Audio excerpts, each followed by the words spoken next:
This is the final sermon of the series that we've been in, the nine markers of spiritual health. And so we have talked about trusting God and communicating with God. And we've talked about sensing God's nearness. And we've talked about receiving and giving forgiveness, regulating emotions, being vulnerable, listening to others, feeling what others feel. And today we're going to talk about responding with loving action. And so spiritual health, just to review, is the degree of which we receive God's love, are transformed by it, and then exhibit God's love to others. Everything we've covered so far leads us to one thing: loving others in the manner of Christ. And it is the true mark of a disciple of Jesus, who said, "They will know you are my disciples if you love one another." Anything other than that, anything that is not love, is not from Christ and is not befitting for a disciple. So, in order to actively love others, we begin with our relationship with God, our trusting communication and recognizing God's nearness. And then attaching our life to God is what allows us then to self-differentiate ourselves from the rest of the world and from even our families, which result in the ability to receive and give forgiveness, regulate your emotions, be vulnerable in your relationships. And then our relationship with God and our self-differentiation, which we could just call our emotional health, our sense of self. It gives us a greater capacity to empathize with others without being emotionally overwhelmed by their emotions. Empathy then allows us to listen, to feel what others feel, and lastly, to actively love our neighbors. And that's the ultimate marker. As we said, it begins with God. It leads to the very challenging act of loving others. And it's not just in theory or a feeling that we have for others, but it is always in action. Soren Kierkegaard wrote, "Love is sheer action, and its every work is holy." It's supported by feelings and thoughts, but it is always an action. It is always a verb. So to know what love is, we then look to the model of love, and that is Jesus Christ. So love is found in every word and deed in Jesus Christ, even the things we don't quite even associate with love. If it came from Jesus, it is what love is. In Jesus, we have a living, historical example of what love is, not in heady theoretical terms, but in live action stories. And so we have stories. One of the great stories that we have about Jesus in love is when he washed his disciples' feet.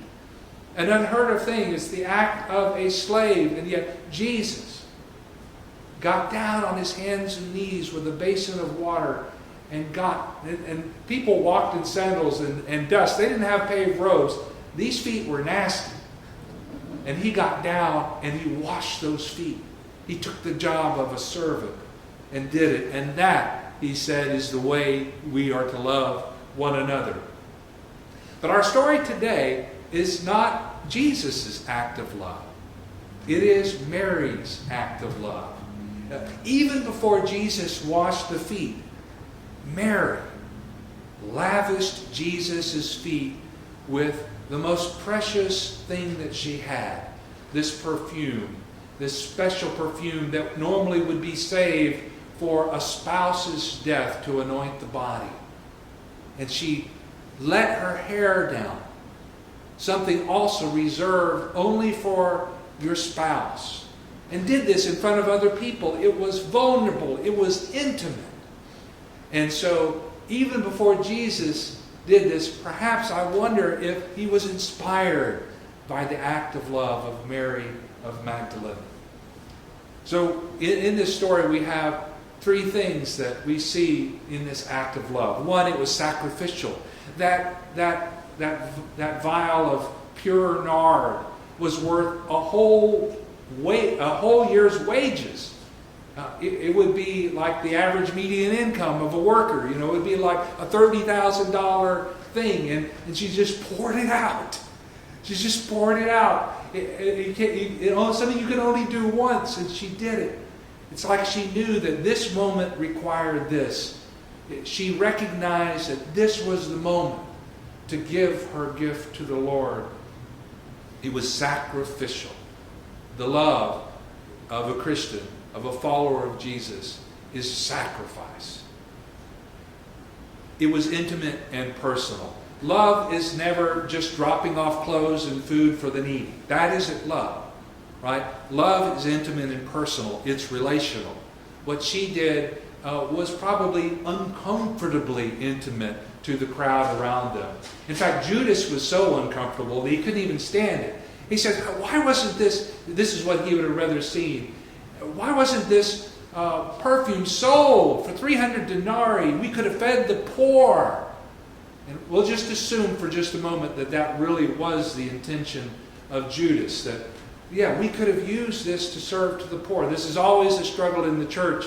What goes to, for instance, the building versus helping the needy. And there's always debates, and there's always a sensible Judas in the room to say, hey, we could have used this for something that was materially good for other people.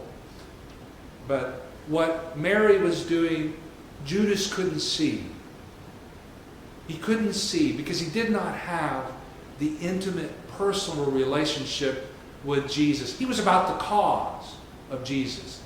But a personal, intimate relationship was maybe too much for him to bear. And he couldn't stand what this woman was doing to express her deep, intimate, personal love of this Jesus, who probably she couldn't possibly understood fully who he was, but she knew that she loved him, and that's what mattered. It is intimate and personal, our love for one another. If it doesn't involve that, it really isn't love, and it won't be felt as love by another person. And then the third thing is that the fragrance of it was experienced by others. It said that the fragrance filled the room. Our love scents the world with its aroma. Our loving action, it's subtle. It's not like the harsh odor of the evil of the world. It's something that slowly comes about, and all of a sudden you realize, you smell this wonderful thing. What is it? And it is love. And even in the midst of the worst, most horrid, squalid situations in the world, you will find the fragrance of love somewhere. And I hope that you will find it in your households and in your lives. I hope that your loving life is emitting the aroma of love, the fragrance. It will change your workplaces. It will change your homes. It will change the streets of the world. Love, and so then we have, so it's one thing, it's like, okay, who here wouldn't do that for Jesus? I don't know. And maybe it would be still hard to do. But then Jesus is asked what the judgment day going to look like. And he gives us some very different definitions of love, and they're all seen in action. We have hunger. We have hungry people. We feed them. We have thirsty people. We give them drink. Naked people, we clothe them. There's this action. People that are sick, we visit them. People that are in prison, we visit them. And so love is seen in action. So what if then Jesus is saying, you are anointing my feet by doing this for, as he says, the least of these. I was having a Bible study with some of my colleagues Friday, and a Kenyan pastor and counselor said, Jesus is saying to us, my feet are next door. Jesus' feet are all over the place, and you don't have to go to another country to find them. They're in your neighborhood. They're in your household. I can't help to think of Maundy Thursday and a day for foot washing, and a day that, frankly, if I'm honest, I can't see any argument that says why foot washing should not be a sacrament next to communion and baptism. The Lord commanded it, and He demonstrated it. It's the same formula used for a sacrament. And in my seminary days, our worship professor asked us, why do you think it is not a sacrament? And everybody had their heady theological seminary answers. And he said, no, you're wrong. It's because it's icky. But let me tell you, my friends, loving is icky. Because we're getting into, if you're going to get intimate and personal with people in a foot washing, foot anointing style of love, Jesus' love, you're going to have to get down on your hands and knees, and you're going to have to touch ickiness. And on the other side of receiving love, if you want to receive love, you're going to have to expose your nasty feet to the world. That's the world, that's what we call vulnerability. To receive and to give love will require bearing your uncomfortable, unsavory parts for the sake of receiving and giving what is needed in the world. I heard a story also shared by one of my colleagues that this man's son proposed, future son-in-law, proposed to his daughter by washing her feet. Wow. What a proposal that is. I mean, what shows the love of Christ that Jesus is hoping to see in marriages then? My dear, give me your foot and let me wash it. So it's almost a reversal. It's a reversal, but it's the same as what Mary did for Jesus. I love it. Now, what if we did that for one another? That's what we're going to get to. Now, what Mary somehow intuitively knew that others could not see is that Jesus was going to die. And so, why wait to anoint Jesus until his death? Let's anoint him today, she decides. I want to experience Jesus' loving response to me. I want to be able to give it to him while he's conscious and alive. I've always, in funerals, notice the eulogy, which means good words. Eulogy, good words. People say nothing but good words about a person once they're dead. That's a eulogy. Nobody gets up and says all their gripes about the person. They put that away. Good words. Why do we have to wait until we die to have good words said about each other? Why can't we eulogize each other now? Why can't we anoint each other today? But she saw that his death was on the way and imminent. The rest were in denial. Jesus' death on the cross is the ultimate act of love. The ultimate. He gave everything. That's where we see the greatest, a person willing to lay down his life for his friends. No greater love there is than that. And when we say Jesus, we're talking about God in the flesh came and offered his life for us. He offered the sacrifice that perhaps we could never offer. We can sacrifice and sacrifice and sacrifice. That was what old-time religion was sacrifice. And God says, no, I will sacrifice. I will show you what love is. And I do think about men and women in the military service, and why we have such strong feelings is because they forfeit their lives. They don't all die in the service, but so many do. But they were willing to die for the sake of others. It moves us deeply. And it's because they're willing to die for you and me. That is an expression of Jesus' love. And it doesn't always end in death. It's just the willingness. It's the sacrificialness. Every week, people in this church sacrifice something. They sacrifice their time. They sacrifice financial resources. They sacrifice their own egos for the sake of each other. That's what you're practicing here. I experienced sacrificial love in a way. I was raised by parents that sacrificed a lot, but you don't recognize that growing up. But when I was a young man and I was out on my own and I was struggling financially, and not because I wasn't making money, it's because I was spending money and I wasn't organized and learning how to pay bills. And one day I found an eviction notice on the door of my apartment, and I didn't know what to do. Well, I could have asked Mom and Dad, but I was ashamed to ask Mom and Dad because I had I just had made a mess of my life. And I was at work, and then there was this man that I worked with that I didn't really know, but I thought of him as a loving person. And I went to him, and just out of desperation, and I said to him, John, I'm in trouble, and I need help. I'm going to be evicted. And he said, you know what? Meet me after work at the coffee shop on such and such a corner. We'll talk about it. I'll help you out. And so I sat there, and it was like if I didn't get this the next day, I was out. And so he sat down, he slid an envelope across to me.